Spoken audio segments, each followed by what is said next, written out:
नमस्ते। इस सेशन में आपका स्वागत है। इलेक्ट्रॉनिक्स के क्षेत्र में सर्किट डिजाइन फंक्शनल सिस्टम बनाने में महत्वपूर्ण भूमिका निभाता है। एक बार जब एक सर्किट स्कीमेटिक तैयार हो जाती है और वैलिडेट हो जाती है, तो अगला चरण इसे एक लेआउट डायग्राम में ट्रांसलेट करना होता है। ये बदलाव व्यवहारिक कार्यान्वयन के साथ वैचारिक डिजाइन को जोड़ता है। उद्देश्य: इस सेशन के अंत में आप निम्न में सक्षम होंगे: सिमुलेशन सॉफ्टवेयर का उपयोग करके सिंगल स्टेज ट्रांजिस्टर एम्पलीफायर का निर्माण करना, सिमुलेशन सॉफ्टवेयर का उपयोग करके तैयार सर्किट को एक लेआउट डायग्राम में बनाना। पीसीबी लेआउट के पैरामीटर। पीसीबी के कई पैरामीटर हैं।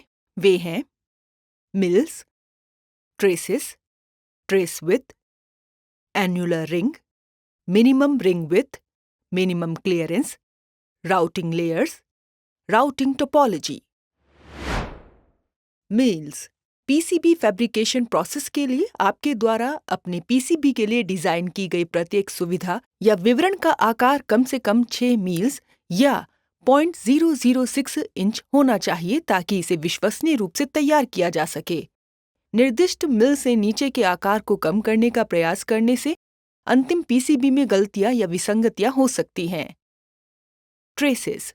ट्रेस एक पीसीबी पर कंडक्टिव मार्ग है जो विभिन्न कंपोनेंट्स को जोड़ते हैं और इनके बीच संचार और सहयोग को सक्षम करते हैं, बिल्कुल एक घर में वायरिंग की तरह। Traces width printed circuit board पर इलेक्ट्रिकल कंपोनेंट्स को जोड़ने वाले प्रवाहकीय चैनलों की मोटाई को ट्रेस विड्थ कहा जाता है। एक व्यापक ट्रेस बेहतर सिग्नल इंटीग्रिटी के लिए कम रेजिस्टेंस प्रदान करता है और ओवरहीटिंग के बिना अधिक करंट को ले जा सकता है। एक भरोसेमंद सर्किट बनाने के लिए सही ट्रेस विड्थ का चयन करना आवश्यक है, जो विनिर्माण क्षमताओं और स्थान प्रतिबंधों पर विचार करते समय इलेक्ट्रिकल से जुड़ी आवश्यकताओं को पूरा करता है। एन्युलर रिंग ये एन्युलर स्पेस होता है जो निकटतम तांबे की विशेषता जैसे कि एक ट्रेस या प्लेन और एक प्लेटेड थ्रू होल या पैड के किनारे के बीच मौजूद होता है। सोल्डर जॉइंट क्वालिटी को अधिकतम करने और सोल्डरिंग त्रुटियों से बचाने के लिए डिजाइनर एन्युलर रिंगों के डायमेंशन निर्धारित करते हैं। Minimum ring width plated through hole या पैड के आसपास की सबसे छोटी अनुमत एन्युलर रिंग विड्थ को पीसीबी डिजाइन में न्यूनतम रिंग के रूप में जाना जाता है। ये महत्वपूर्ण है क्योंकि ये सोल्डर बॉन्ड इलेक्ट्रिकल कनेक्टिविटी की निर्भरता की गारंटी देता है। मिनिमम क्लियरेंस ये दो कंडक्टिव एलिमेंट्स के बीच सबसे छोटी स्वीकार्य दूरी को संदर्भित करता है, जो इलेक्ट्रिकल शॉर्ट्स को रोकने और सिग्नल इंटीग्रिटी और विश्वसनीयता सुनिश्चित करने के लिए महत्वपूर्ण है। राउटिंग लेयर ये कंडक्टिव लेयर्स होती हैं जिनका उपयोग कंपोनेंट्स के बीच ट्रेस को रूट करने के लिए किया जाता है। एकाधिक लेयर्स अधिक जटिल सर्किट बनाने की अनुमति देती है, सिग्नल इंटरफेस को कम करती है और बेहतर राउटिंग फ्लेक्सिबिलिटी प्रदान करती है। राउटिंग टोपोलॉजी इसका मतलब पीसीबी पर ट्रेसेस को व्यवस्थित करना और जोड़ना है। सामान्य टोपोलॉजी में पॉइंट टू पॉइंट, स्टार और बस राउटिंग शामिल है। प्रत्येक की सिग्नल इंटीग्रिटी के संदर्भ में अपने फायदे होते हैं। इसके बाद हम सिंगल स्टेज ट्रांजिस्टर एम्पलीफायर के निर्माण को देखेंगे। इसके लिए आपको निम्नलिखित टूल्स और उपकरणों की आवश्यकता होगी, जैसे पर्सनल कंप्यूटर में इंस्टॉल किया गया सिमुलेशन सॉफ्टवेयर। अब आइए सिंगल स्टेज ट्रांजिस्टर एम्पलीफायर का निर्माण करें। इसमें शामिल स्टेप हैं: step 1 single stage transistor amplifier का निर्माण करना। स्टेप 2 सिमुलेशन सॉफ्टवेयर का उपयोग करके सर्किट रन करना। स्टेप 3 तैयार सर्किट को लेआउट डायग्राम में बदलना। पीसी में पहले से इंस्टॉल सिमुलेशन सॉफ्टवेयर खोलें। एप्लीकेशन खोलने से पहले सभी लाइब्रेरी तक एक्सेस हासिल करने के लिए एडमिनिस्ट्रेटर के रूप में रन करें। सर्किट डायग्राम बनाने के लिए न्यू प्रोजेक्ट पर क्लिक करें। प्रोजेक्ट का नाम तय करें। यहां इसे सिंगल स्टेज एम्पलीफायर के रूप में सेव किया गया है। आगे बढ़ने के लिए नेक्स्ट पर क्लिक करें। क्रिएट अ स्कीमेटिक सेलेक्ट करें और डिफॉल्ट मोड के साथ जारी रखें। आगे बढ़ने के लिए नेक्स्ट पर क्लिक करें। सभी लेआउट को सिलेक्ट करने के बाद फिनिश पर क्लिक करें। स्कीमैटिक कैप्चर पर सभी कंपोनेंट्स को रखने के लिए सर्किट डायग्राम देखें। सर्किट डायग्राम के अनुसार हमें निम्नलिखित कंपोनेंट्स की आवश्यकता है। ट्रांजिस्टर BC547 टाइप करें। ओके पर क्लिक करें।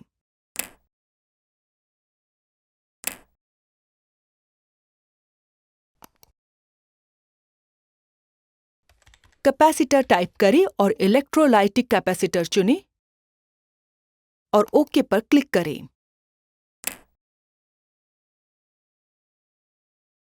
उसी कंपोनेंट को प्लेस करने के लिए माउस पर राइट क्लिक करें। दो अन्य कैपेसिटर रखें। रेसिस्टर टाइप करें और RES40 चुनें और ओके पर क्लिक करें। उसी कंपोनेंट को रखने के लिए माउस पर राइट क्लिक करें। 4 अन्य प्रतिरोधक रखें। कॉमन ग्राउंड, सिग्नल जनरेटर और ऑसिलोस्कोप। सभी कंपोनेंट्स को सेलेक्ट करने के बाद उन्हें सर्किट डायग्राम के अनुसार रखें। ऑसिलोस्कोप और सिग्नल जनरेटर दोनों को सिलेक्ट करने के लिए वर्चुअल इंस्ट्रूमेंट मोड पर जाएं।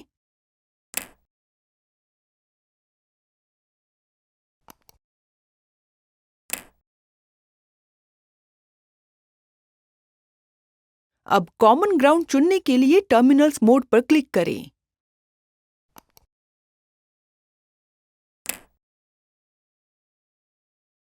सर्किट के अनुसार कंपोनेंट्स को वायर दें। अब हम प्रत्येक कंपोनेंट की वैल्यू असाइन कर सकते हैं।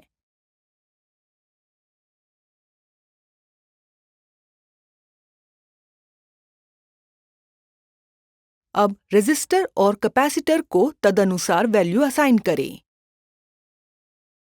कंपोनेंट्स पर राइट क्लिक करें और एडिट प्रॉपर्टीज चुनें और तदनुसार वैल्यू बदलें। शॉर्टकट के लिए Ctrl+E का प्रयोग करें। प्रत्येक घटक के मान निम्नानुसार तय करें। R1 = 100 kilo ohms. ओके पर क्लिक करें। R2 = 100 kilo ohms. ओके पर क्लिक करें। R3 = 10 kilo ohms. ओके पर क्लिक करें। R4 = 10 kilo ohms. ओके पर क्लिक करें। R5 = 1 kilo ohms. ओके पर क्लिक करें। Capacitor C1 = 10 microfarad. ओके पर क्लिक करें। C2 = 10 microfarad. ओके पर क्लिक करें। C3 = 10 नैनोफैरेड।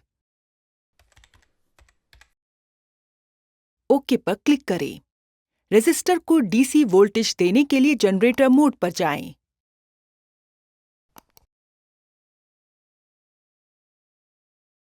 इसमें 12 वोल्ट DC सप्लाई अप्लाई करें।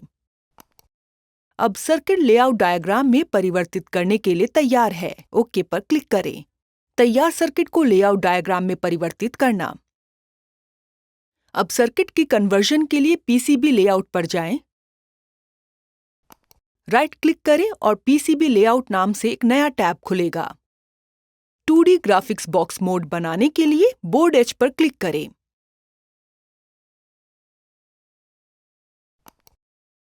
आइए तैयार सर्किट को लेआउट डायग्राम में परिवर्तित करें। आगे बढ़ने के लिए ओके पर क्लिक करें। टूल्स पर क्लिक करें। सर्किट के कंपोनेंट्स का चयन करने के लिए ऑटो प्लेसर का चयन करें। सभी कंपोनेंट्स को सेलेक्ट करें। प्लेसमेंट ग्रिड और किनारे की सीमा को तदनुसार एडजस्ट करें। आगे बढ़ने के लिए ओके पर क्लिक करें। ओके पर क्लिक करने के बाद सभी कंपोनेंट लेआउट पर आ जाएंगे। दिए गए सर्किट के अनुसार सभी कंपोनेंट्स को समायोजित करें।